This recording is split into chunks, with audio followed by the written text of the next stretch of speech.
Welcome back, Pontiac High School students. This is lesson 3-6B, the second half of how a bill becomes a law in the House of Representatives.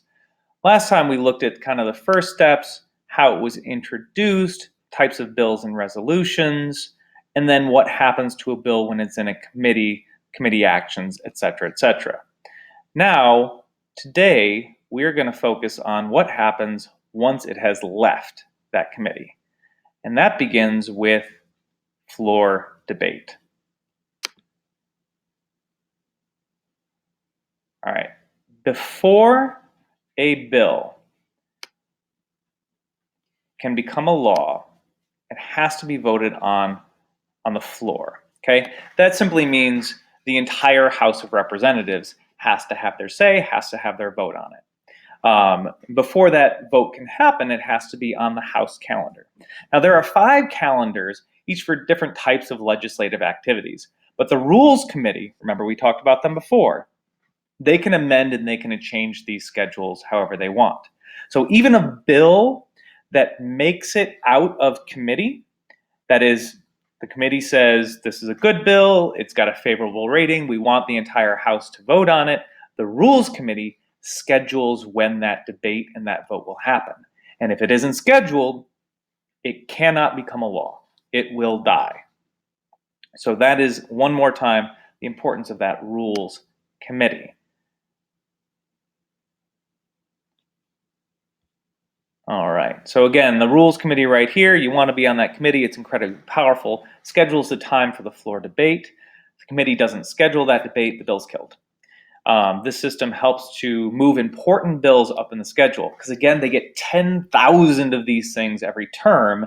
They cannot have a full debate and a full vote on 10,000, so you've got to move things forward. This is part of the role of the Rules Committee. Now, once we have that bill on the floor, that is, the committee has said yes, the Rules Committee has said we're debating it here, we're voting on it here. We then see a process where most minor bills, most things of relative insignificance, are simply quickly approved. If it passes its committee, that is the experts, passes the Rules Committee, and both of those are controlled by a single political party, and that party has a majority, most members are simply going to vote with their party and vote with the experts within their own party and approve that bill. However, for important bills that are either very expensive or impact a lot of people, they're going to spend more time on it. One of the things that they will do is they form what's called a committee of the whole. Committee of the whole.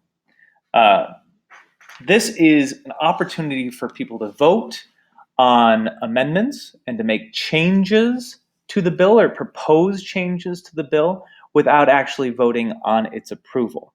This committee as a whole can then approve or reject different parts or different language within the bill. They can go through it point by point by point, voting on specific issues, voting on specific changes that they might want. If they come up with a whole lot of changes, they might simply vote to send it back to the committee for the committee to do their whole process again, and then for the Rules Committee to reschedule it. Although if that happens, it has a good chance of just dying.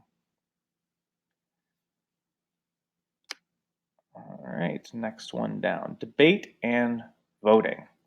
So again, in the House of Representatives, the Speaker has a lot of power here. This is former Speaker John Boehner.